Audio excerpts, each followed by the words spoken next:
Mr. Blackcliff, you can call the roll, please. Jennifer Harding. Here. Jack Miley. Here.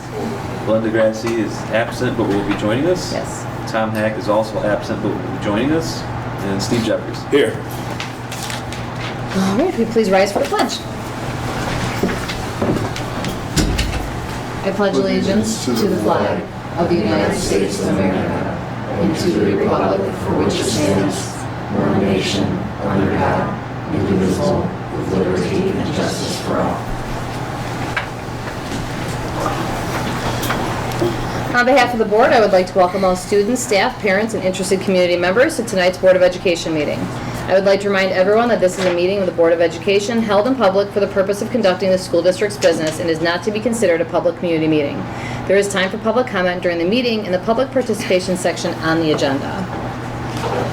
Because Mr. Hack and Mrs. Grassi are not here yet, we're going to jump ahead for a moment to special reports. Right. What I had planned is for us to actually go down and see the fitness center and John R. the progress, also the locker room that's adjacent to it, and also the field. Mm-hmm. You know, we've been talking about these projects for a very long time. They've finally come to fruition. We're very close to completing it. And instead of, I do have pictures that I can show during my superintendent report. I thought it'd be nice to be able to get the camera down and the community see the progress that's going on in those three areas. It's quite impressive. We do have a couple of fellows in here that have been instrumental in making that happen. So I figured instead of doing it during my report, we can go down now, and then by the time we get back, we'll have the two. Mr. Kalis, before we start, when are they supposed to bring the turf over at the field? From what I understand, the turf is to be delivered in this area on July 31st, and thereafter they will be putting the turf down.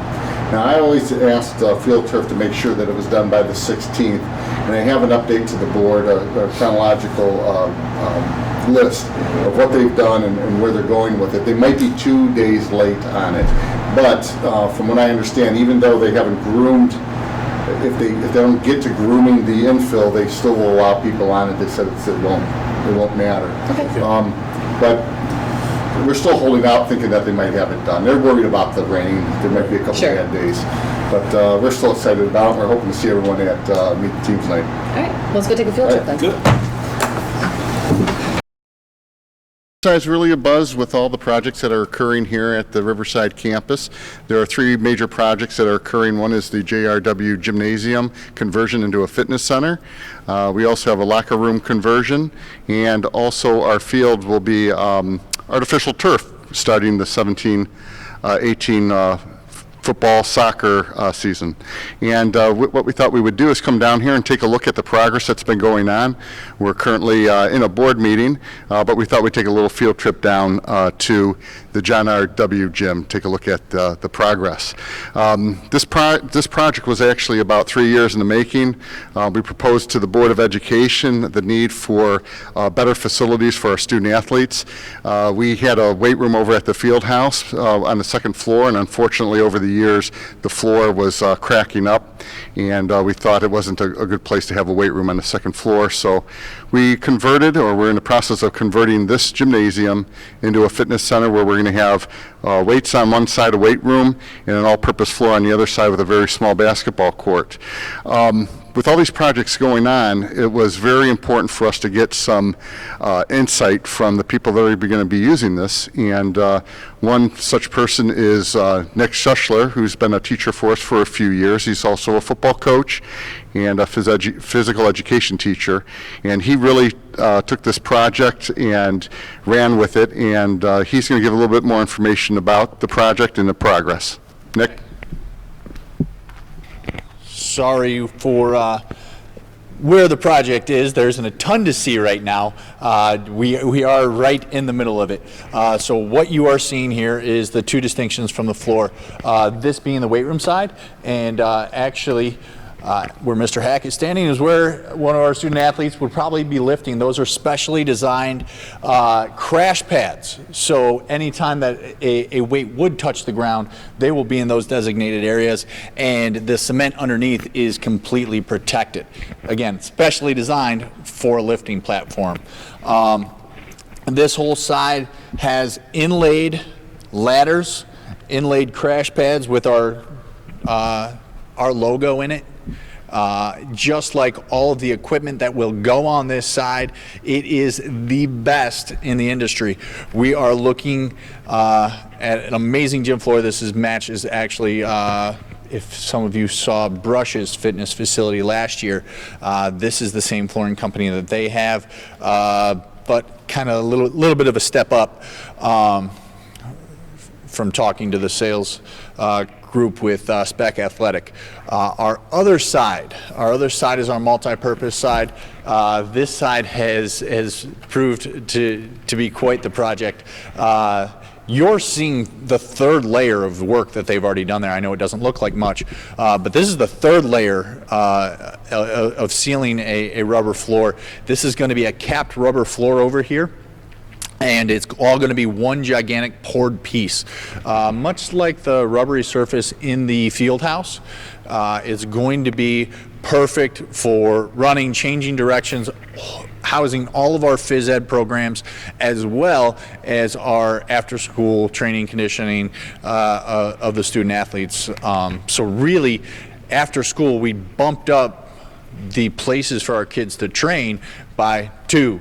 One, we increased a huge space for us to lift weights and get to the masses, and we have a designated training area for after school for speed and agility. But this is really going to be, talking to all the people that are so impressed working on the project, one of the best facilities in Northeast Ohio and all of the state. And you match that up with what we're doing outside with the turf field with some of the best. I think we're the second or third high school in the state to get the turf that we're getting. We are going to have some pretty impressive things. And just the fact that this happened all in 1 year is truly amazing. So I thank all of you for your vision and aiding in this project. One of the things we want to mention is the fact that this was made possible by PI levy funds. It has nothing to do with the levy that just passed in May. That was an operating levy. This was from money from our PI levy that could be used for capital improvements, and everyone knows we needed some improvement here because we did not have an adequate fitness area for our students. And again, it's not just for the kids that are participating in the athletics, it is also for the physical education kids as well. And as Mr. Schuschler said, I saw a lot of different weight rooms throughout the region, and he is right. This is going to be one of the best ones around. One thing we didn't mention is if you look over here, we will have a large curtain that will be separating each side that will also be retractable if we want to have it all open. But we wanted at least some separation between the all-purpose floor and also the weight room floor. In addition to this project, we also were given, 90 lockers, 91 lockers, Nick? 90 lockers. 90 lockers donated to us by, we'll go there in just a minute. But we have 90 lockers that were donated to us to the tune of about $30,000 from the Riverside Gridiron Club. And we're making a locker room conversion, a team conversion, a conversion of a locker room to a team locker room, and we'll go over there in just a moment. But if you turn this way, you'll see one of the lockers that the Gridiron purchased for us. And in just a moment, we'll go into the locker room and you can see where most of these are going to be going. We're very grateful for our booster groups. They did all that they could to provide our students with the locker. Lately, last few years, students didn't really have any place, the football team had no place to dress. And a lot of times they were dressing out of their trunks in their car in the parking lot, which wasn't a real good place to be getting dressed. So we're going to go into the locker room in just a moment here. Thank you. One thing we also wanted to mention is that the floor in the John R.W. gym had asbestos in it. We did everything we could. They have a professional company come in and they abated everything, and everything is safe. But also in the locker room here, the ceiling also had asbestos and it had to be removed by a professional company. I am going to turn over the mic to our maintenance director, Mr. Wayner. He's going to give an update on the progress of this locker room. Thank you, Mr. Kalis. when we started out, it was a last-minute thought about the locker room, and so all hands went on deck from Mr. Kalis to the board, approving what we needed to have done. I've worked extensively with Nick on what we needed to do in here, but right now, we started at the top, and we pulled out all the old ceiling that was in here, and then we came in, and our maintenance department spray painted everything in the ceiling during the course of the last week. Came in and replaced the lighting with LED lighting that's in there, which really brightens the locker room up. And right now, we're currently stripping this old floor from all the past materials from sealer and finish that were on it to going to come in the next day or so, and we're going to paint it with an epoxy, put it over a seal over the top of the paint, which will be a gray floor. And then hopefully on Sunday, we can cut the ribbon in here. We have some work to do, but the showers all work. We've got an exhaust fan that we have to repair, but we've got the floor nice and smooth for the athletes, painted everything we could get our brushes on, and considering where we're started, I'm real proud of everybody that had a hand in this locker room. Thank you. There's been a lot of excitement here, too. We also have a lot of our student athletes are helping move things around. They've been coming up on weekends, and actually today we had some as well. And I was talking to Coach Boers as well, and he said that the kids have never stood so tall at Riverside because of all of the changes that are occurring in such a short period of time. But what I'd like to do is go over to the field, and we can take a look at that progress as well. We're outside at the Riverside Stadium. A lot of progress again on this field as well. We started working on it in early June, and we're hoping that it gets done by Meet the Teams night, which is Wednesday, August 16th at 6 o'clock. All the community is welcome to come out. We also had the track refurbished. It wasn't replaced, but it was refurbished. What you see right now is crushed limestone out there. Everything has been graded, and all we're doing is waiting for the artificial turf to be delivered here, and it's going to take about 10 to 14 days to get it done. They're going to sew the pieces together, which is better than gluing, and they're going to put the infill in. And once that's done, on August 16th, we're going to have Meet the Teams, and we're going to invite all the community down and the kids to walk around and play on the field and experience what AstroTurf is really like, artificial turf, I should say. The company that we're working with is Field Turf, and they've done many fields throughout the country and the world, and I believe they control about 50% of all the fields going in with their company. It's a very reputable company. The type of turf we're putting in there is a type that only one other school in Northeast Ohio has it, and that's green. And the ironic thing is we're going to be playing green in week 2 at green. So we're very proud of it. It's going to be great. Not only is football going to be able to play on it, soccer, lacrosse, the youth programs, any time that we can get a group on there, we're going to get it on there, whether it's school sponsored or not. We just want to make sure that the community has the use of the field, and we're hoping that it makes Riverside become a cornerstone of the community as well. We're good? All right. Okay, that's going to thank you all for going on the tour with us. That's exciting. It's really exciting and wonderful to see. So I'm going to make a motion to approve the minutes from what meeting is it? I'm sorry. June 27th. Oh, there it is. I'm sorry, the June 27th, 2017 board meeting minutes. Oh my gosh, say it again. Can I have a second, please? I'll second. Thank you, Mr. Miley. Is there any discussion on the minutes? All right, can you call the roll, please? Jack Miley, Aye. Linda Grassi, Aye. Tom Hack, Aye. Steve Jeffries, Aye. Jennifer Hart. Aye. Motion carried. And that takes us now officially to the next part of special reports. Is there anything else, Mr. Perez? We don't have any. Okay, just the tour. All right, that takes us into old business. Does anyone have any old business to discuss? How about new business? I want to talk a little bit about policy. Okay. Okay. There's every time we have some policies that are given to us by Neola to update, they're extensive. And Neola agent comes in and representative will go over the policies. There are some things that we have the ability to choose when they give us a couple choices of whether or not we want to do a policy or discharge a policy a certain way. But there's sometimes where there isn't, and it's the law, and we have to follow the law and adopt the policy. I know in the past we've provided the policies to the Board of Education, basically from the recommendation of the administration that had been through the meetings.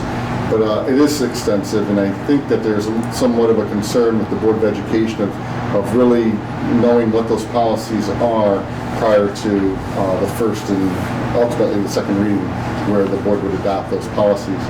And I agree. I did receive an email from Mrs. Grassi, had a lot of different questions about the policies, really scrutinizing them and asking questions that in some she felt were somewhat inconsistent. I couldn't answer all the questions that were on that email myself anyways, that led me to believe that we need to look at a different way of doing this. And I thought of a couple different options. Number one is we can have the Neola rep come in during a time where we could have one of the board members sit in on it, if you'd like. We have a new Neola rep that will be coming in. The old one is now going to do 2 other counties and not ours. So I'm not even sure who that is yet. But we do get the updates maybe, once every quarter, somewhat, maybe 3-4 times a year. The other thing we could do also is we can have that one of a work session or during a committee meeting, and have the ability for the board to maybe review some of the policies, maybe a 2-week period before we ask the board to look at the first reading, so there's no question about what's in there. So I just wanted to open it up for any type of discussion and get some input from the board. I appreciate you making that an option for us, because I spent a good portion, pretty much a good portion of all day Sunday reading those, and I think they are important. Hence the reason why I wrote down all those questions. And I really seriously did not expect you to answer all those immediately. I get it. That's a lot of stuff to review.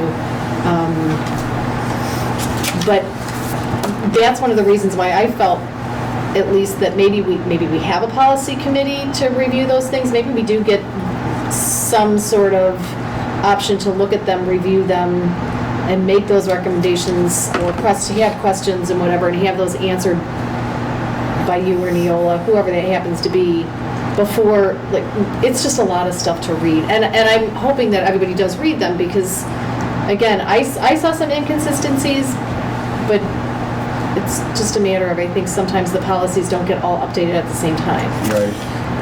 When I sit there in Neola, I have my yellow pad of paper, and I take notes down on every single policy that I want the board to consider. And I ask the questions that come to my mind. Some of the questions you had didn't come to my mind, but they were legitimate questions. So it's always nice to have an extra set of eyes on them.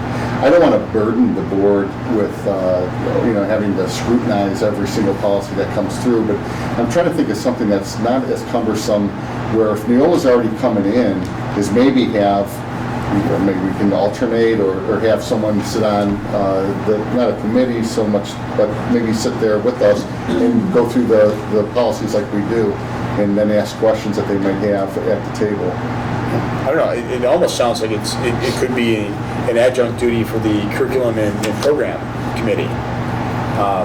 It's kind of in that same vein, and so, having that committee there when Neola talks might be worthwhile, or even a work session.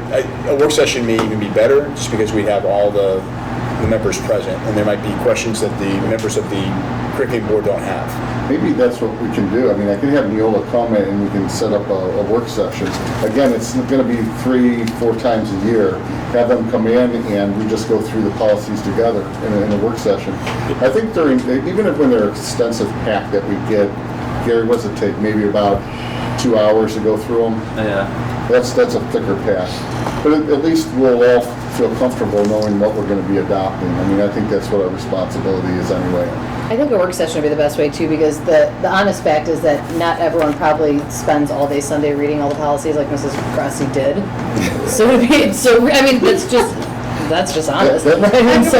Well, it is. It's just honest. So the honest truth is that we mean, should do a work seriously, session really, where that was the everyone has the only- opportunity to hear it. I believe it's the board's responsibility, but it is a lot of material to digest. And quite frankly, I didn't understand a lot of it. So during a work session, if they could create some dialogue with that, I think would be the best solution, because all board members Agree. will be present, and we will be able to put our input into what we want, what we don't want. There's even times where some of the things that we have to choose, I try to think, well, what is the board's intent here, and I try to choose the right one. Some are pretty easy, some aren't, some are a little bit more difficult. But what I'll do is we'll make contact with Neola. I'd like to find out who our new rep is and see what we can do about getting them in on a weeknight, and we can do it Saturday if we decide to choose to do a Saturday or something. With the current policies, what I'm going to do in the meantime is I'm going to try to answer some of the questions that you had from the different departments. I will get back to you somehow, either through phone or an email, and if it's satisfactory to you, I'll put these ones back on, and then we'll start anew with the new batch that comes in. Honestly, it wasn't meant to be like, oh my gosh, there's Grassi again putting out all this stuff. But at the end of the day, I mean, I felt like policy is probably the biggest thing that we have a responsibility to look at. And if we're not reading policy, how can we ask that anybody else read policy? So I do look at those. It's nice to have Neola there too, because Right. you ask, well, why did they put this in there? And then they'll give you the explanation. This is all they do. They have lawyers that write the policy, they update them, they're consistent with the law, changes in the law, and then they bring them to the schools and then they explain it to us. So, all right, that's what we'll do. Okay, thank you.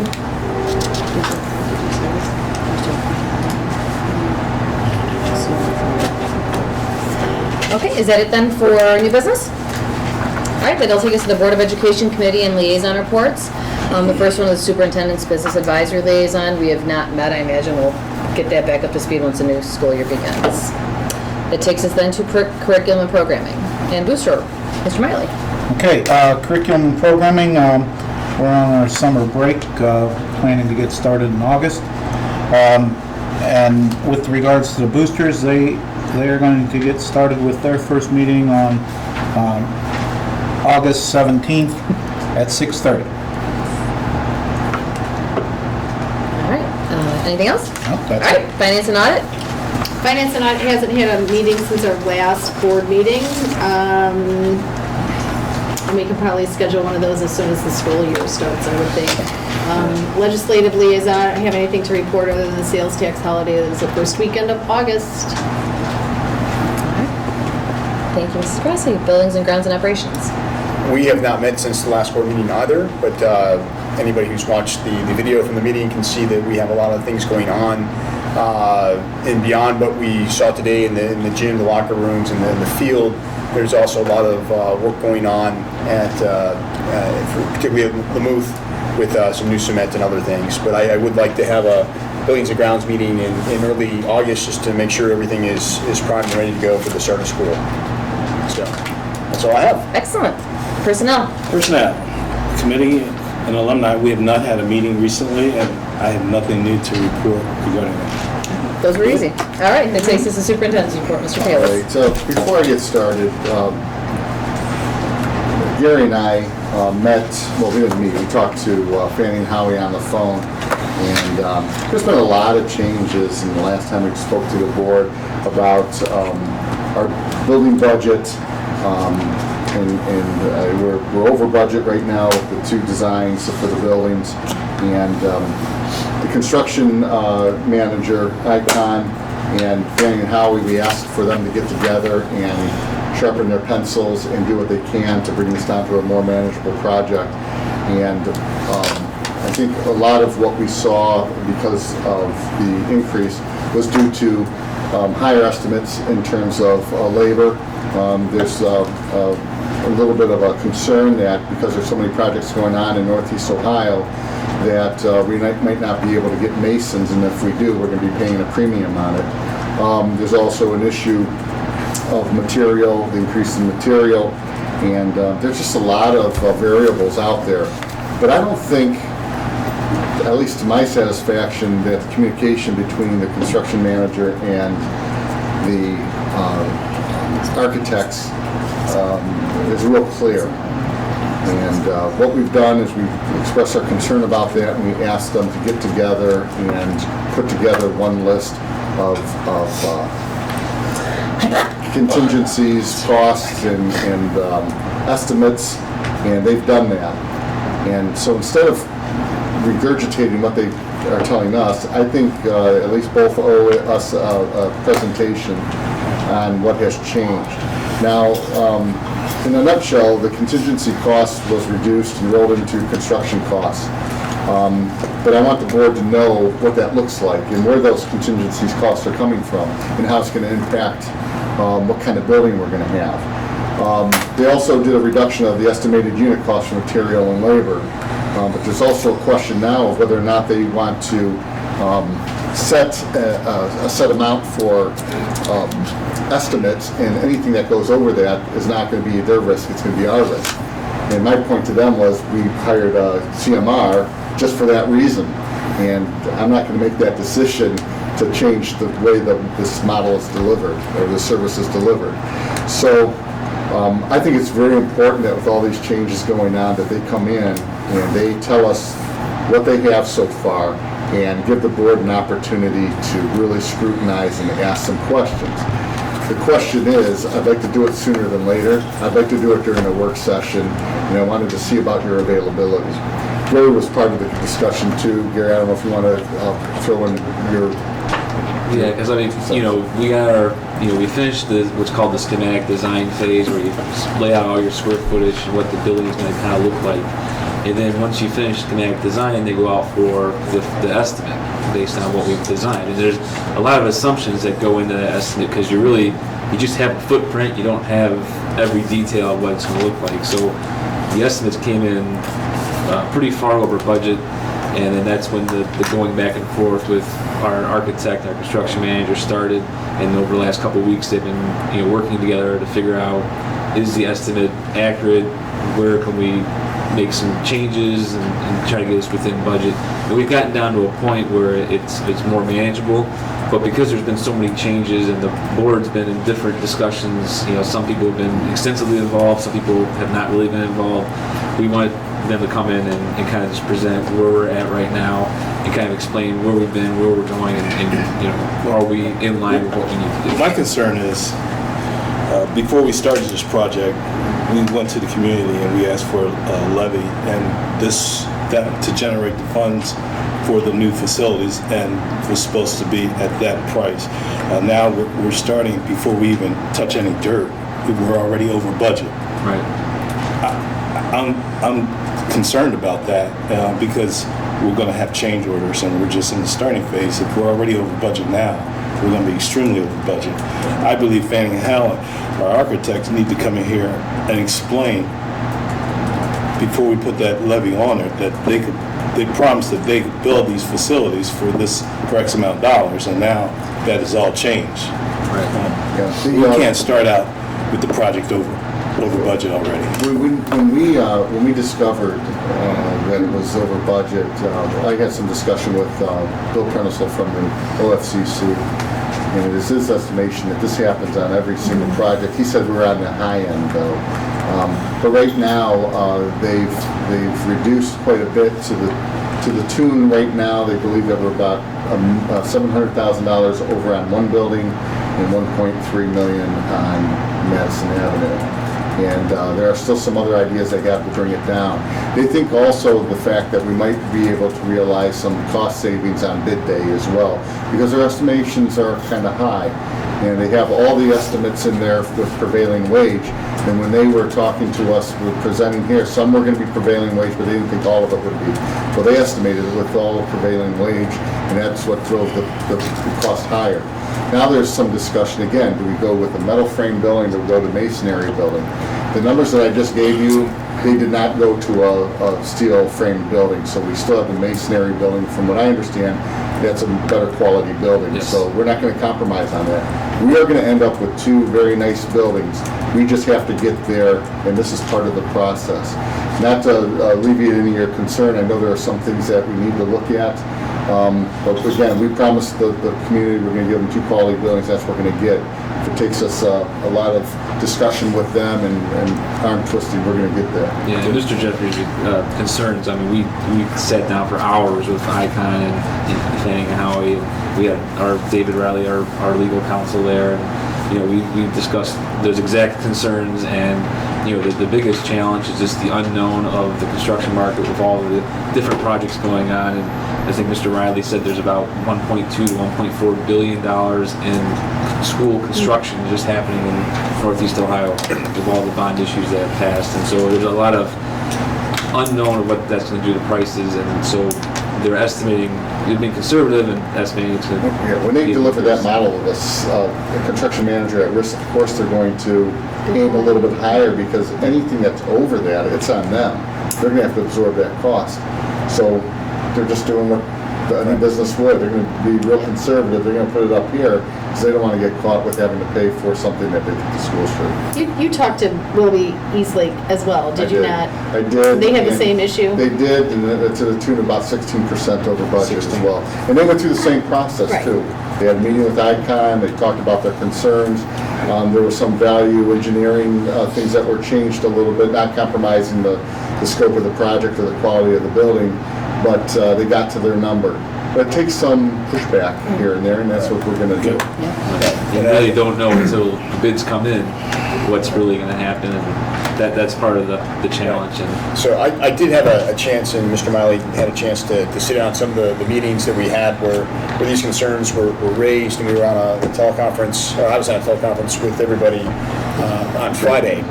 And so we're starting to get our arms around what some of the dialogue is and some of the issues they're seeing. But in the end, I think we need to hold firm, and we need to work with both Icon and Fanning and Howie to get where we need to be. To echo you, we need to build 2 quality buildings. We're only going to build them once, and we've got to do it right. And so, but you had, I think earlier on, you suggested that maybe Fanning and Howie come into a work session. And I would like ICON there as well. Yeah, I think that makes sense for both, and I think that we need to hear, the whole board needs to hear what's going on and where we are at that time. And I think we're going to suggest trying to find a date for August. Jim and I talked about that earlier this week. Is anyone available August 1st? I don't know if they're available, but we want to have the meeting sooner than later. Second. You're saying you're seconding that, or you're available on the Second. second? I'm available on the second. You're not going to be there. I'm not available the 2nd, 3rd, and 4th. I'm out of town those couple days. What was the other day? The 7th, I left. 7th is Monday. 7th, I think, was the day that we know works for Fanning and Howie. 7th works for me. It's Monday. Yeah, I've got a conflict. I mean, if we could go earlier on the 7th, say 5:30. I don't know if that. You could pencil it in. I could try to make it there in time. The 7th. The 7th? Is I can make it work. Can you, Jeff? Can we do the 7th at 5:30 then? Or maybe even 5. If again, I don't know what people's constraints are, but I have people in from Boston for new budget software at my office until 5. I wouldn't be able to get here till 6, at least. So. all right. Unfortunately, I do have a constraint later. What about the Monday previous on the 31st of July? That's next week? So that would work for me. Yeah. And that's less than a week, but. I think they were available on that day as well. I think it was the 1st, So let me check the 31st, the 1st, and the 7th, I thought it was. 30. Yeah, Fanning and Howie's available the 31st. It's Monday. If we did Sooner than 5:30 or sooner whatever. than- Yeah, I mean 31st would be great. Yeah, I think that's even better. The only Let's do that. unknown, we don't know if David Riley can come. He's our legal counsel, because he's coming back from vacation. That's his first day back. But I think, if anything, we have the discussion, Well, As long as as- soon as possible. maybe we can even bring him in on a cell phone or Right. something, just to have him hear the dialogue. What's a realistic time to get everybody here by? So I could be here by 6 on the 31st. Glenda? That'd be fine. 6 is fine. 6 o'clock on the 31st. Okay.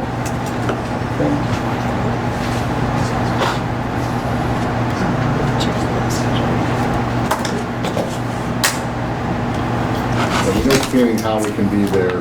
They're going to have, we're still not sure about ICON, but Fanning How we will be there.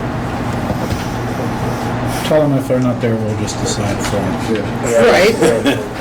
It could be a great building, you know, coming on, in budget. That's right.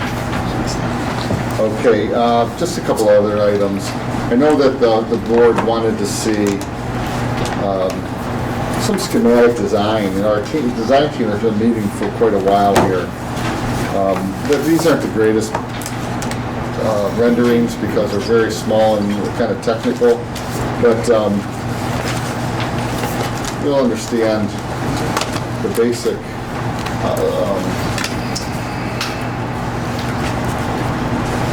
let's say design and the basic idea of what we're trying to do with these buildings here. This is the site design for Madison Avenue. These are the two existing entrances that we have now. This is a resident here, so we have to put the driveway in this location. It's very similar to where it is right now. There's two parking lots. We're trying to separate buses from parents and drop off. The actual building that we have up right now, the old one, is superimposed, I believe, in this rendering. It's a little bit lower there. Is it? Yeah. Okay. If you see the middle of the parking lot on the left side, you can see the square. This is the actual footprint of the new building right here. This is the type of absorption leach field along here. In the back, we have a soccer field, a football field, and a baseball field here. The actual property that we purchased from Sidley is from this line north. So all of this area is very important that we pick that up in order to have some of the play fields in the back. And if I could, just to emphasize to people who may be watching this and kind of coming in midstream, even though we're on Madison Avenue and it seems very developed and there are sewers in the area, we are not able to connect the sewer, so that's why we have the leach field. Right, it's that overcapacity actually is what I'm being told by the utility company. So again, the footprint is going to be right here. It's kind of in the middle of the property, but we still have some room in the back for some of the fields as well. I'll show you what the interior looks like in just a few slides here as well. This is Concord. This is 608 running right along here. Because we have this property now, we have the ability to have, again, separation. The footprint of the building is here. It is the symmetrical footprint of Madison Avenue. It saves us on some design, having the same thing, but it's just a mirror image. And this is, again, a absorption leach field here. Playground is right in this area here. We're not going to have two half courts, we'll have one full court. Baseball and some other green areas here. This up here is for possible future expansion of the parking lot. Again, it's one of our concerns is the fact that because there's no parking on the street, at events we want to make sure that at least we can get the parents in and out and have a place for them to park. I did put a call into Mr. Reeve, who is the developer of the Summerwood area, to see if he wants to put in a trail from Summerwood to our school, because one of the alternates that we're going to have is a trail around the property as well. And we figured we could maybe partner with them in order to provide that for the surrounding community. This is what it looks like inside. This is kindergarten, first floor. These are two smaller special ed rooms.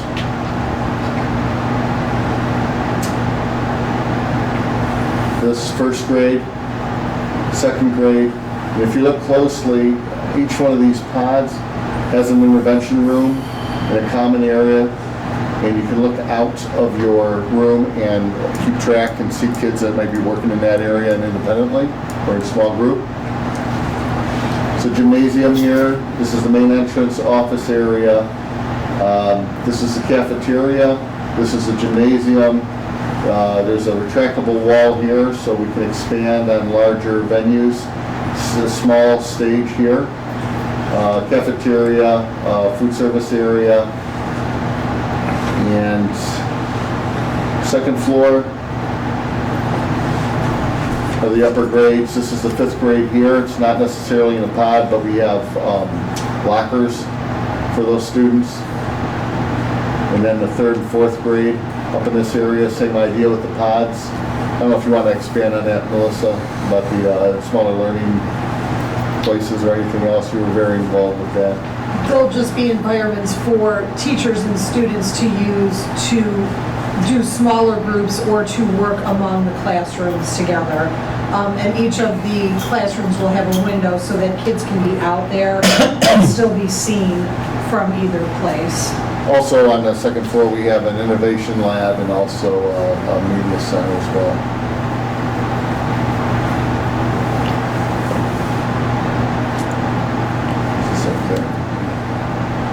It's more about rendering with furniture in it.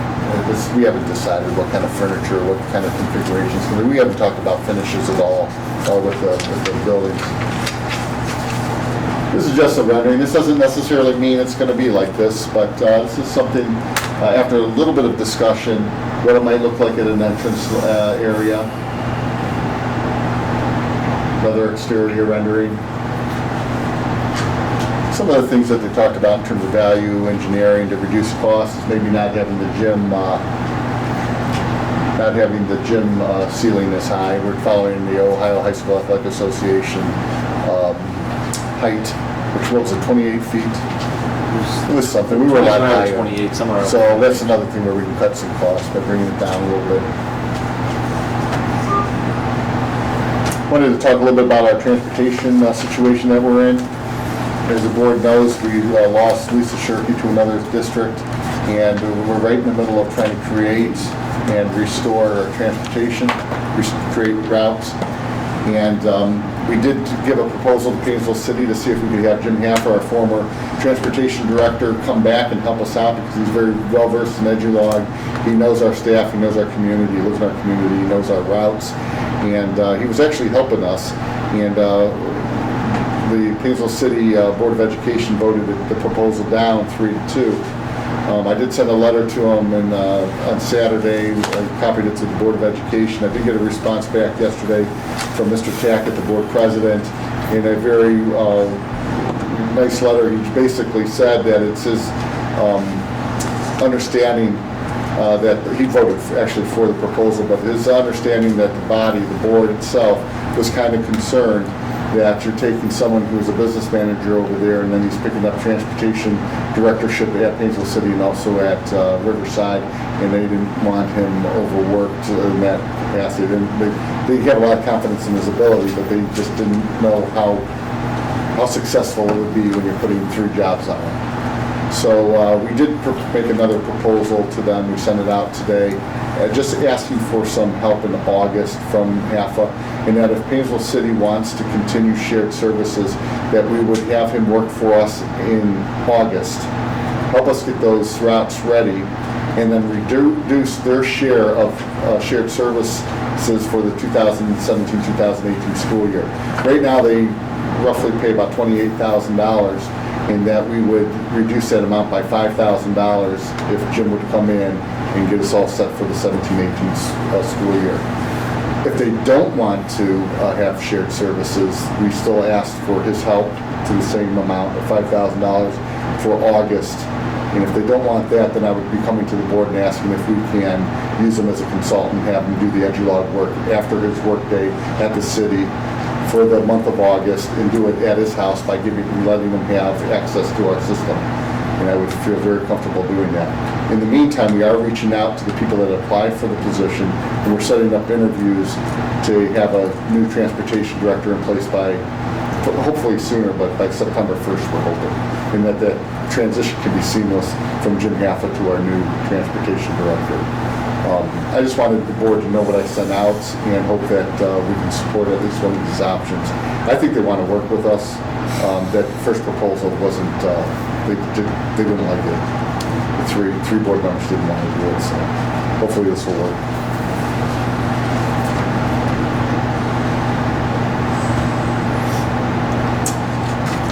This is the actual update in terms of the fitness center, not to beat a dead horse, but it talks about when the flooring is going to be completed. The equipment guys are going to be in on Monday. This right here is more like Sunday than Saturday. We're about one day behind. When Mr.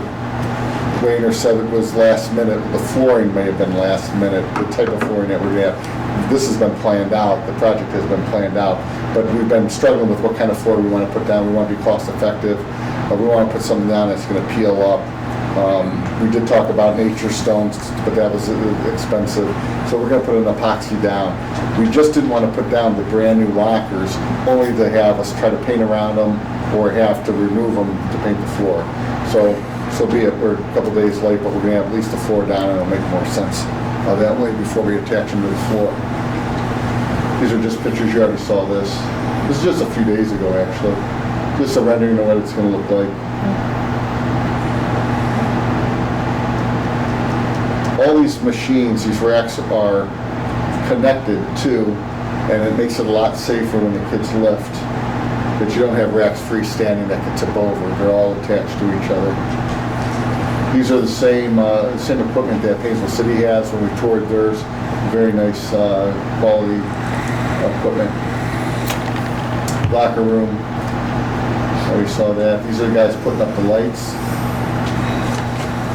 It's going to be a little tight. Locker with the Gridiron. That's one thing I want to mention again. We want to be very thankful to Gridiron for purchasing over $30,000 worth of lockers.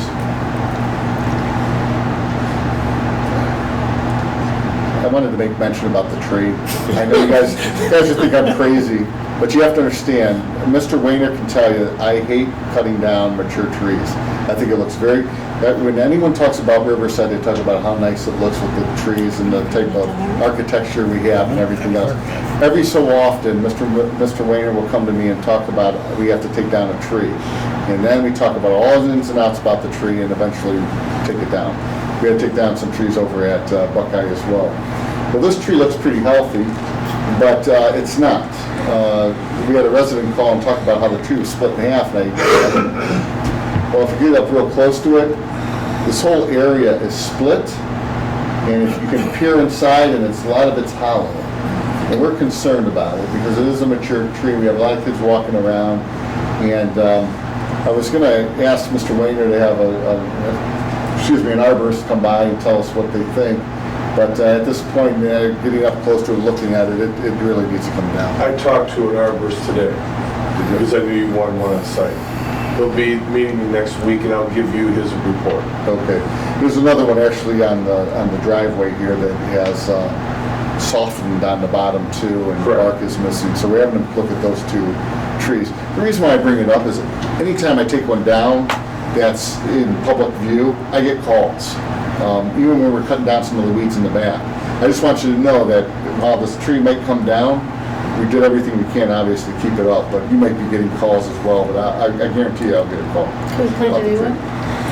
Can. I mean, this is going to be one big one little one next to it.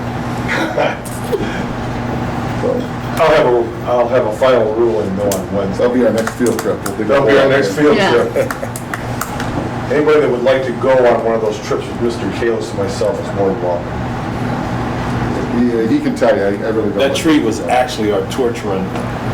This was our stopping point for our law enforcement torch run that we take from Ashtabula. We grab the Special Olympics torch and we take it from the Ashtabula line. And our stopping point for our resting point is right here at Riverside Drive. And we use that as our shade tree. yeah. Now we're going to have to plant a new one. Great. It's beautiful. What kind of tree is it? It's a locust. All right. All right. A couple of other upcoming events in August. August 8th is Community Kindness Day. That's a Tuesday. Mr. Carabine is organizing that right now. We have the 16th Meet the Team Night. That's at 6 o'clock. 21st, first day of school for teachers. In between, the 22nd is our next board meeting, and then the 23rd is the first day for students. On the 25th, Mr. Carabine and Jim, are we going to do the shirt sent for the Yes. kindergartners Yes. again? Around that? It's already closed. That's fine. That concludes my report. All right, thank you. It takes us to the treasurer's report. Mr. Fulton. Let's get the projector set up here real quick. I already took that day off. All right. That was fun last year. That's true. First football game too. Chili? You're right, 'cause I remember seeing Kizzy Taylor with the shirts on. It was cute. Not this year though. Okay, well, before I start the presentation, I wanted to talk about board docs real quick. Last meeting, we had our board docs training, so we're going to go paperless with our agendas. We're looking to go live the next meeting. Mrs. Harden's following along on board docs right now as she's reading through the agenda. So make sure, like, this agenda is only viewable by the board, it's not made to the public. Make sure you take a look at it, see if you see any issues with it. The verbiage for the consent agenda is actually at the very bottom of the, if you scroll to the very bottom of consent agenda things. For some reason, board doc sticks at the bottom, so I just wanted to point that out. So next meeting, we're going to go live with board docs, and we're going to just move along that way. If you have any trouble with logging in, if you forgot your login credentials, anything like that, let me know. We'll work through those challenges before the next meeting, and we'll be good to go, and we'll move forward with that. They do put the agenda, the consent agenda on the bottom, but they also give it an item number. Are these? Well, I see the supposed to consent be an agenda, but I'm item talking number? about the actual, This little verb. blurb. Yeah, that blurb is actually given an item number. It's got an item. Well, like the consent agenda, items A through O, it was like item P. Do you know what I mean? Like Oh, like the motion to. it- I'm types talking, of I'm things. talking about this verbiage right here, where consent agenda provides a more efficient use of time, that one. Yeah, if you go to like the very, like if you're on the monthly reports one, Yeah. if you go all the way down at the very bottom, do you see at the very bottom if you scroll down under? Oh, I see. It sticks Okay. at the bottom for some Oh, reason. that's silly. But, I yeah, didn't see executive did you guys say that today? you have to log in to see that. If you're not, well, you would be able to see it if you're not logged in. So it should I don't know. I looked at it last Okay. night, but I clicked the link. should Okay. be on there, but we don't really have anything under executive content this time. I It's just just noticed that interesting. the motion verbiage was actually an item number. Yeah. Or item one or whatever. Yeah, we have to do it that way. Okay. It becomes an All right. item. It's the So- final approval, so like item P on board docs is the approval of the consent agenda. Okay. You know, we typically say items A through O. Right. You wouldn't see that in board docs, you just have that item and you just basically doing a motion to approve the items listed under the science audit section. It's just interesting. Okay, So sorry. it'll be a little bit of a change, and at, next meeting we might stumble a little bit, but we'll work through those challenges. And by the time September comes around, we'll just be moving along. We'll be pros. All right. Thank you.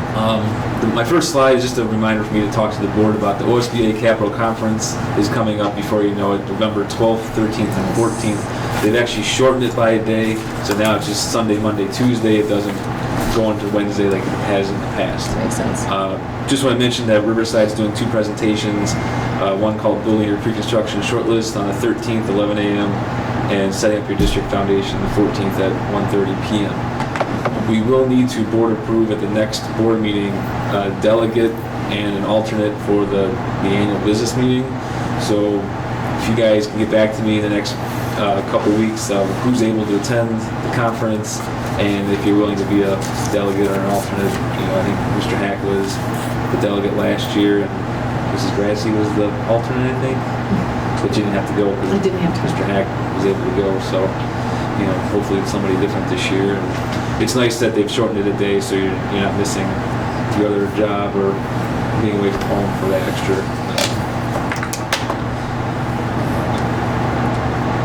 Is everyone going? Do we know who's going to the Does anybody conference? know that they are or not going at this point? Or I'm definitely going. I have to. I'm gonna try to go.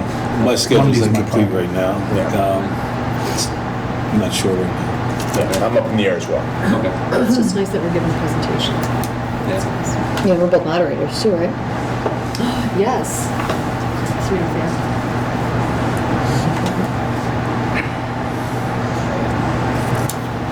The next slide is just one final state budget update. I'm not going to go through all the items like I have in the past meetings. Just want to kind of show, add the fourth and final column. We had the governor budget, House budget, Senate budget, then the very final one they approved. This is basically showing our revenue gain or revenue loss. Black being a gain, red being a loss. So these are all the Lake County districts. Riverside initially looked like we were losing $420,000. from the foundation formula, they call it, we ended the day at only losing $25,000. So, the big swing there was because of declining enrollment. They changed the look-back period from 5 years down to 2 years. And if you look over Riverside's 5-year enrollment, there was a much larger drop in those first few years of the 5 years. We're cutting it down to 2 years is what made that big difference for us, and it really helps us out. The TPP phase-out continues, so these numbers include the phase-out of the TPP revenue, so we'll be down about $410,000 in state revenue this year compared to last year. Most of that was already anticipated from the previous biennium budget from 2 years ago. You can see other districts like Mentor gets a lot of TPP revenue. For them, it's a huge hit. Just for scale, would you have any idea how large the Mentor budget is? Not off the top of my head, I can look into it. I was curious as to kind of percentage-wise. It's about 87 million. Last time I. That's pretty significant. That is a very significant hit. Just want to mention one thing real quick about workers' comp. You may have seen the news in the past few months about the $1 billion rebate back to the public entities. Basically, workers' comp's refunding 66% of your premiums from calendar year 2015. So we received a check this month for $129,000. So that was a nice little bonus that we got there that'll help cover our workers' compensation costs for this coming year. I wanted to point out interest income coming into the district, and with rising interest rates, started to utilize Star Ohio a lot more, and that's like a state pool of all public entities usually have Star Ohio accounts. Pretty high interest rates in this market and daily liquidity. You can see on the right-hand side kind of shows what kind of interest revenue we've earned over the past 5 years, anywhere from as low as $880 to as high as $12,000 last year as interest rates are starting to go up. This year, allocating between all the funds, we had $39,000 go to the general fund and then various amounts to other funds based on their fund balances. So we actually earned $50,790.54 just on the district managed funds. And then with the passage of the bond issue, we have Ryan Nelson from Red Tree Investments who's managing our investment fund for the building project, and we've earned almost $68,000 so far on that, for a total of $118,000 in interest income this year. We anticipate to be in this neighborhood again this coming year, and for the construction project, because we have a lot of fixed income securities, interest payments are either quarterly or every 6 months. This November, we expect a pretty large jump, over $100,000 just in that month. So we're going to see our construction fund interest start to go up, which will help with some of the overruns in the project and things like that. But we can't count that until we have it. But we know, based on where we're at right now, we're going to probably have another $300,000 to $400,000 in interest income by the end of this coming fiscal year, just on the building project. Great. Terrific. Absolutely. I wanted to do a little bit of analysis now that we've closed out fiscal year 2017. Wanted to compare where we came in for the actual for that year in comparison to our 5-year forecast that we submitted in May. If you remember, we do it every October and May. We did an update in March based on some changes in assumptions and to qualify for state credit enhancement on the bond. And then we were required to do the May update at that point. So just to kind of go line by line, property tax and public utility, personal property tax, we were dead on because we knew the actual numbers. You had your settlements for the May forecast, so those should always be correct. For unrestricted grants and aids, so that's your state funding formula amounts that you get, we were within $19,000 or 0.21%. Restricted grants and aids, some more of the foundation formula plus our catastrophic aid reimbursement. We were almost dead on with that number. Property tax allocation is your homestead rollback type tax money that you get, as well as TPP money, which is phasing out. But we were just off $23,000. And then other revenue was our biggest variance where we were down $375,000 from what we expected, and that is mostly from the Medicaid monies that we had to pay back. We were supposed to get our cost settlements from 2011 through 2014. I was told in April by Medicaid they were going to pay them as soon as possible, but in Medicaid terms, I'm not sure what that actually means because I assumed we'd have it by the end of the fiscal year, and I talked to them in mid-June, and they said probably July or August we'd receive those funds. So it's just a timing difference. So we were off for fiscal year 17, but fiscal year 18 will be higher than expected because we'll probably get in the neighborhood of $300,000 to $400,000 in cost reported settlements. Advances in is also a known number because that's basically at the end of the year. At the end of 2016, we advanced some funds to the grant funds, and then those were returned in July of 16, beginning of fiscal year 17. So that was already known. And the other item here, other financing sources. This is a refund of prior year expenditures we participate in the Mentor Cares program, and they discovered we were overcharged, and they refunded us $82,000. So that was kind of an unknown item at the time the forecast we prepared. So revenue in total, we were within 0.6%. We were a little down just because of the variance in other revenue, but we know that revenue is coming in FY18. On the expenditure side, once again, we were pretty close in line on most items, and I'll just go right to the summary here. Between our forecast and our actual, somehow magically we were only off $2,007 on $42.5 million. So our variance was essentially 0%. That was just, I think, out of pure luck. Just to kind of go through some. That's what you call tooting your own horn. That's right. Wow. I had to mention it. That's good. Just some items that point out, we didn't have a forecast for operating transfers out. We had to transfer some money to athletics in the year just because they fell a little short. So we did that transfer in June. And then advances out, we had advanced some funds into our grant funds. Those get returned in July or August, so it's just going to come back to the general fund. So it's not really, you show it there, but it's coming right back to us anyway. So just looking at the other items, we were pretty much in line. The biggest variance was capital outlay, and that was just because some items that we purchased, we recoded from a supply account to a capital account. So we see we're down, we were lower than expected in supplies, but higher than expected in capital outlay. And so it's just kind of a coding thing.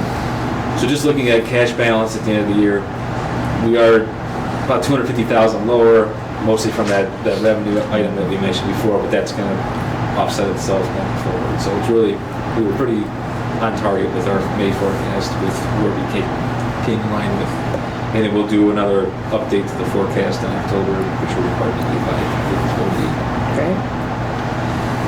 For monthly reports, I'm going to pass those out real quick, and I'm going to try to navigate onto the screen as well.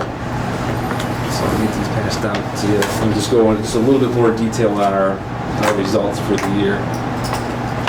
As always, I'll get these posted on the Treasury website tomorrow for anybody that wants to do. The balance is 100 million.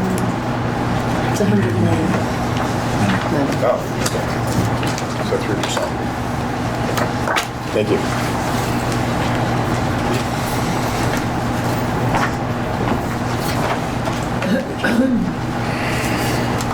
If we just go to page 2 of the report, just our bank reconciliation. This is to kind of show where our money is at. Huntington's are basically our normal checking account for our normal checking and our payroll as well. You can see just down here, Star Ohio, we have about $7.1 million in Star Ohio on June 30th. That's earning about 1.13%, which is the highest it's been in almost a decade, I believe. And then we have our bond proceeds. They're split out by 2 different years because of the way we did the bond anticipation notes, being the bank qualified portion and the bank qualified portion. On page 3, this is our fund balance report. The most important column here, the third one from the right, current cash balance. We like to see all positive there, otherwise it could be a compliance issue with the Ohio law. Unencumbered balance also all positive. We definitely want to see that at the end of the year. Going to the next page is appropriation summary. It basically shows what our budget was for the year, where we're at as far as our expenditures, encumbrances, and our remaining balance. You want to see positive balances in the very right column, with the exception of these grant funds down here. We advanced money to them at the end of FY16. Those get returned in FY17. You're not required to appropriate for advances, so that's perfectly normal to have those variances. If you looked at what we advanced in June of 16, those numbers will match there. So it looks, on the surface, it looks like we have negative budgets, but it's really not, just a return of advance that we're not required to budget. I'm going to skip page 5 because that's pretty much a summary of what we looked at before. Page 6 is more detailed on the revenue side. We're 100% through the year, so then you can just kind of go line by line and see where we fell with each item. Obviously, the red sticks out for the Medicaid, but also interest revenue is underestimated. The very first column, the estimate column, was the original estimate from the very beginning of the year. Those have not been revised, so you can kind of see where we came in on those estimates. And then the final few pages are the expenditure reports. One thing I wanted to point out here, you see some really odd variances.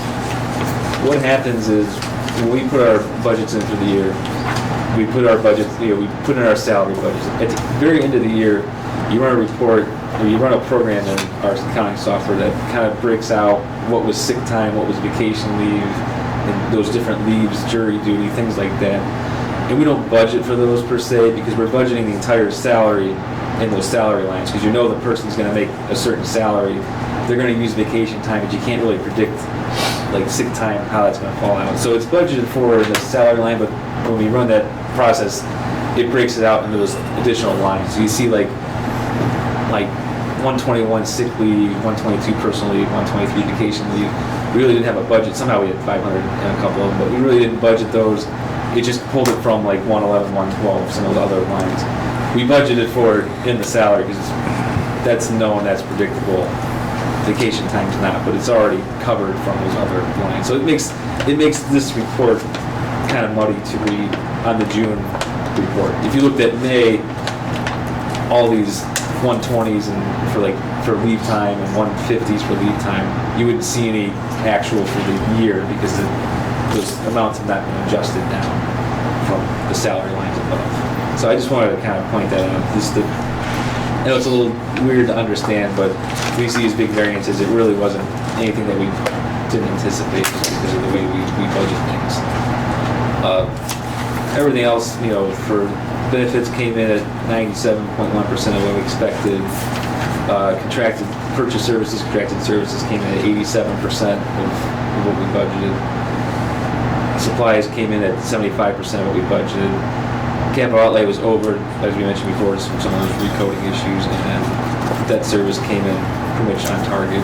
We know those amounts, and everything else was pretty close to line. So I'll get those posted on the website by tomorrow, and then I wanted to bring up 2 other issues real quick. The first thing is, you may have noticed I pulled off, we had a bus purchase on our agenda that we sent out over the weekend. I ended up pulling that off when I was doing some analysis of our permanent improvement fund with all the projects going on. And with the timing of our property tax payments, it kind of seemed like we wanted to hold off till the spring to purchase that bus. We knew it has to be built and spec'd and all that stuff, so we weren't going to get it before the start of the school year. So we're just going to defer that until the spring, just to help with cash flow with the PI fund, just because we're doing so many great things, and it doesn't make much of a difference if we waited a few more months to get that bus. So I pulled Was that that bus off. part of like the replacement cycle, or we didn't need it immediately? That was the 9th bus that we were going to purchase this year. We purchased, we were already purchasing the 8 regular buses, and it's just with the cash flow issues and things like that we might run into until we get our next advance in January, just to be safe. We're going to pull it off. We're going to hold off till that Makes time. sense. Because there's also, transportation also needs a service vehicle as well, and we're going to put that off till February or March of this coming year, just to make sure that we we don't get too aggressive with our spending and make sure we're in line. On a fiscal year basis, we're more than good with the PI fund. We're still going to have a few $100,000 at the end of this year available for other projects. It just, we kind of have to sit tight until just the timing of the revenue comes in. And then lastly, there's another item on the agenda tonight for, it's called Strategic Solutions. It's a electronic requisition software. We originally looked into doing what's called BRAM, and that's through the state software. In my previous district, we had what's called eSchool Mall. That, was a little difficult to use. We had a demonstration done by Strategic Solutions on their software that interfaces directly with the state software to do our purchasing electronically and help speed up the process instead of, right now we're doing most of our purchases on paper forms, and then if you're not on campus, the courier's bringing it in as normal mail run, and then it goes to my staff, and it goes to Jim, and it goes to me, and it could take a couple days for a purchase order to go through. We're doing it this way. It's going to be electronic. We can do a whole approval in 15 minutes if we had to, type of thing. And then it also interfaces with our check printing software. So with the PO and the check, and then we scan the invoice, it all puts together in a packet and it's kept electronically instead of in paper form. This software also allows for us to do any type of paperless document storage as well. So if we wanted to scan in historical student records and things like that, we can do that, and that way they're not being stored in the basement somewhere. That's all included with the software. It's not additional cost. You can split it out and just get one module of it. It's all together in one thing. I looked into another option, OnBase, that has document storage type capabilities through LGCA, and they charge a certain amount per pupil, and it was going to be around $14,000 a year, which was too much. This is a lot cheaper. This will really help out the efficiency as far as in our office, and help out our principals and administrators to get purchasing done more efficiently, more timely, and then also when we receive invoices, we can scan them in, and it'll email whoever requested that requisition to get an electronic approval, instead of we receive an invoice at our office, and we got to send it out to the school for them to review, and then they send it back, and it's just, there's a lot of delays just in that transporting of paper. So we're looking to get that rolling here in the very near future. And that concludes my report. We're not using them for prior document yet, correct? They have an option. We can have them scan. Documents in. It's about 8 cents a page. But we're not doing that yet, right? Right. That's something we can explore going in the future. They actually have a facility where they have about 30 people who scan in documents on behalf of them. That's all they do. And they said that they typically scan around 200,000 pages a day. Wow. It's something we can look into. That way we're not having just filing cabinets in the basement at some point. Right. Cool. Mrs. Harden, I just got notice that Mr. Riley can't be at the 31st meeting. Okay. And I'm thinking that he probably should be. Again, I think he needs to be there. Okay. The more I've been thinking about it, as our owner agent, he really knows the ins and outs of this process. He thinks he's available on the 7th, and I know that's a conflict.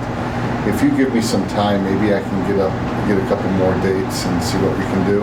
Okay. Is there any particular dates that the board cannot? And if that's the case, you want to email them to me, and I'll work around those dates. If you could do it by tomorrow, I'd appreciate it. I can make any day work. Okay. I'll just make any day work. Just send them to me, and I'll see what I can do about getting everybody together. I think he should be there. Yeah, he really does understand this stuff better than any of us. And he's dealt with these issues over and over again throughout his career. I just can't do a Friday. Well, we're not looking at a Friday night, right? I'll do it any day. August 2nd, 3rd, and 4th, I'm out of town, so... 2nd, 3rd, In Columbus. Yeah, I mean, the week of the 7th kind of sucks, but I'll make it work. Yeah, I said that the 7th itself is not good for sure, and I don't, so if you, what days are Fannie and Hallie, did they say they were good? The 31st, 1st, and 7th, I think, is what my notes said in my office. But we couldn't do the 1st, right? That was a conflict for somebody. Yeah, they also, the 8th as well is available date too, from Fanning and Howie, 7th and 8th. Okay, so the 8th, we need just to maybe save a step in coordination. You were available the 8th.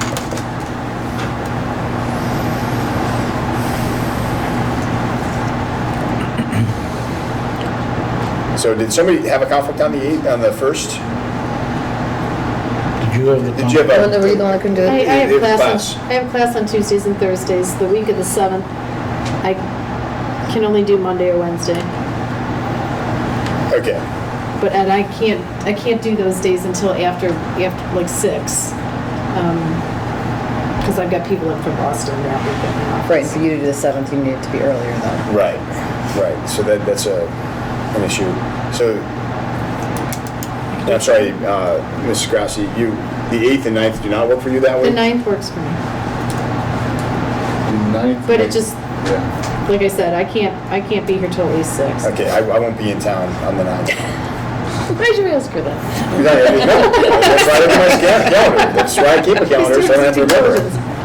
There's Friday the 4th, there's Friday the 11th. Are you available about Saturday by morning? proxy? What's that? On the 2nd? Yeah, I'm in Columbus. Yeah, I'm gonna be in Cincinnati. I'm not really sure if I can do that or not. Is there any opportunity, you think, for a Saturday morning? We've done some of those early. I could, Steve, are you available on Saturday morning? Saturday morning works. You want to look at a Saturday morning? yeah, Fee? like the 5th or something? And 5th would, well, The 5th would work. I could, Again, it's getting Nikon, it's I know.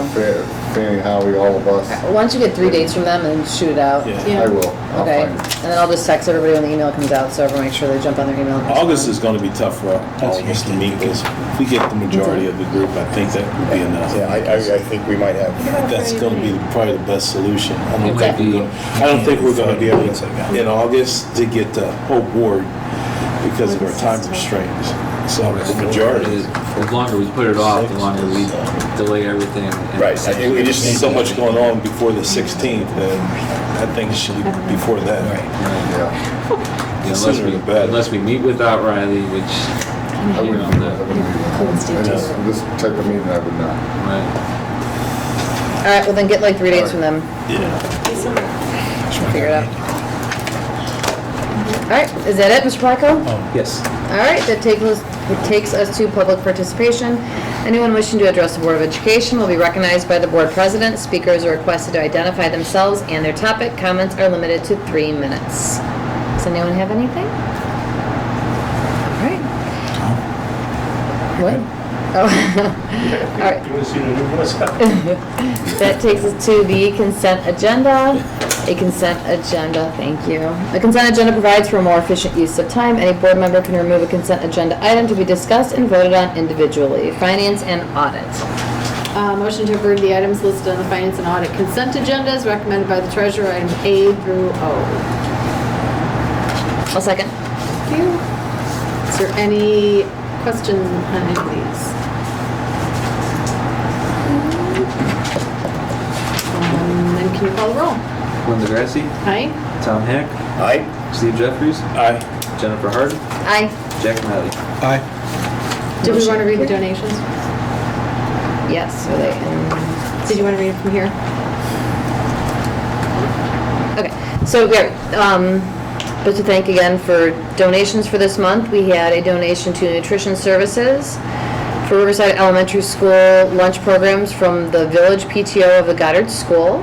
And we had 105 books to Haddon Elementary and 45 books to the Riverside Local School, schools donated through the Subaru Loves Learning Project in partnership with the Science Books and Films Project of the American Association for the Advancement of Science. All the books have been awarded the Subaru Prize for Excellence in Science Books. So thank you to Subaru and to the Goddard School. Thank you for reminding me of that. Okay, that takes us to personnel. Personnel. Motion to approve the items listed on the personnel consent agenda as recommended by the superintendent, items A through K. I had just one question regarding item number F. Mr. Santo, his salary of $4,500, is that just for as a assistant, or is that a combination of both? I would As just- to the way yeah. that they've been calling me about. Yeah, I believe. We actually need a second real quick before we. I'll second it. Okay.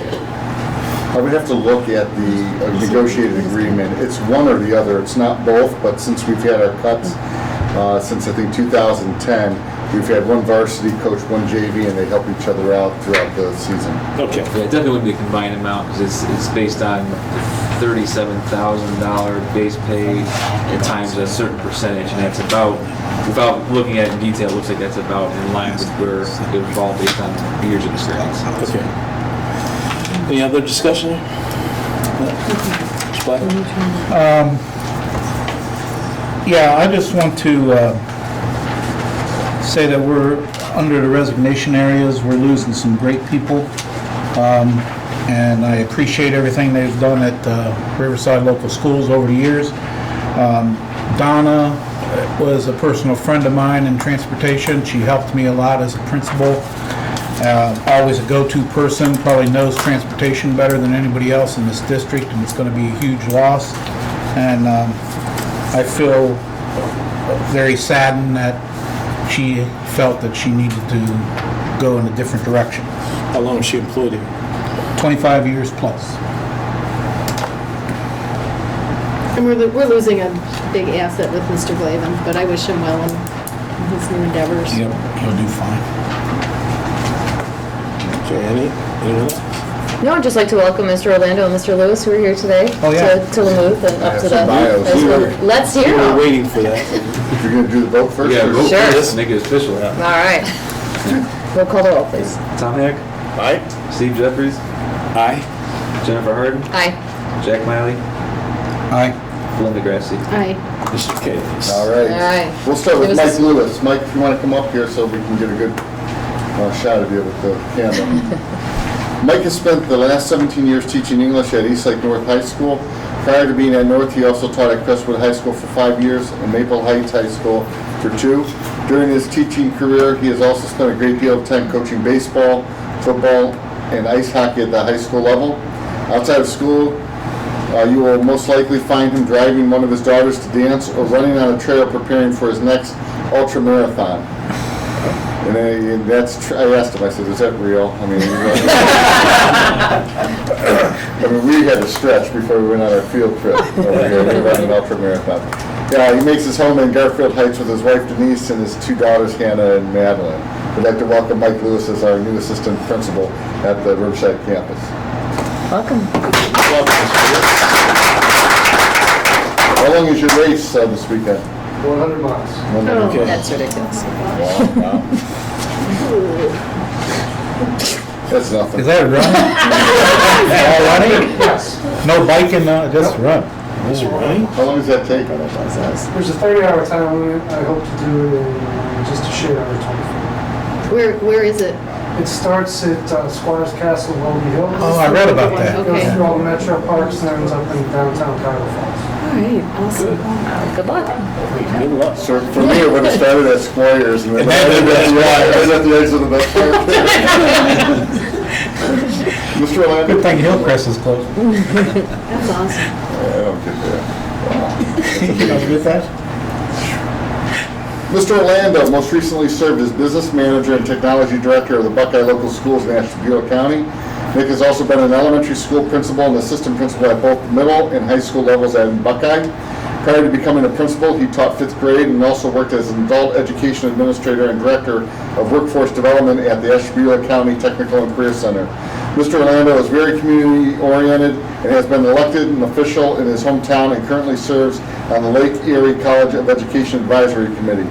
Nick worked in family business with his brother after graduating from Gannon University with a degree in business administration.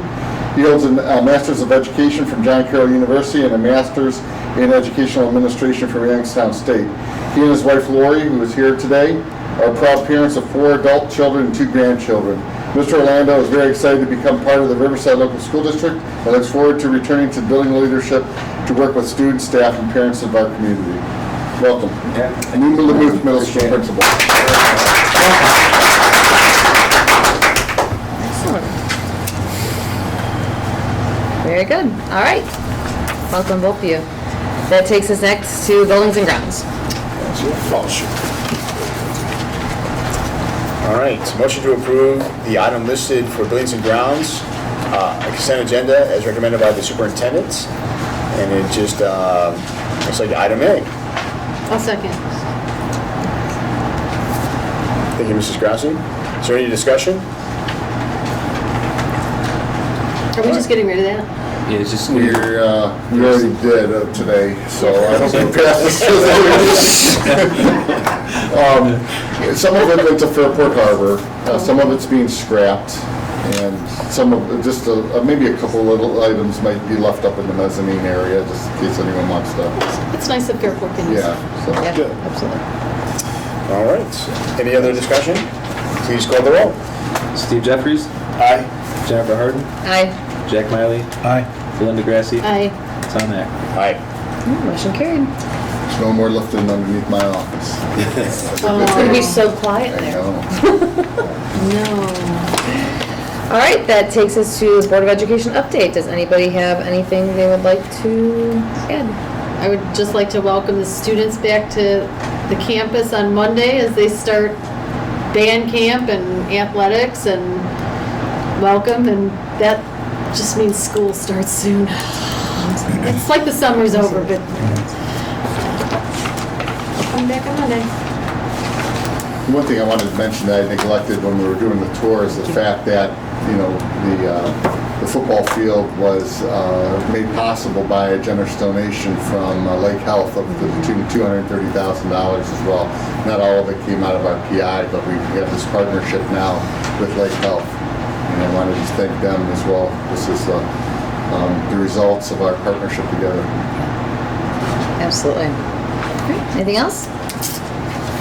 All right, then I'm going to make a motion to adjourn. Can I have a second, please? I'll second. Thank you, Mr. Miley. Can you call the roll, please? Jennifer Harden, Aye. Jack Miley, Aye. Belinda Grassi, Aye. Tom Heck, Aye. Steve Jeffries. Aye. Motion carried. Thank you all for coming. 8:45.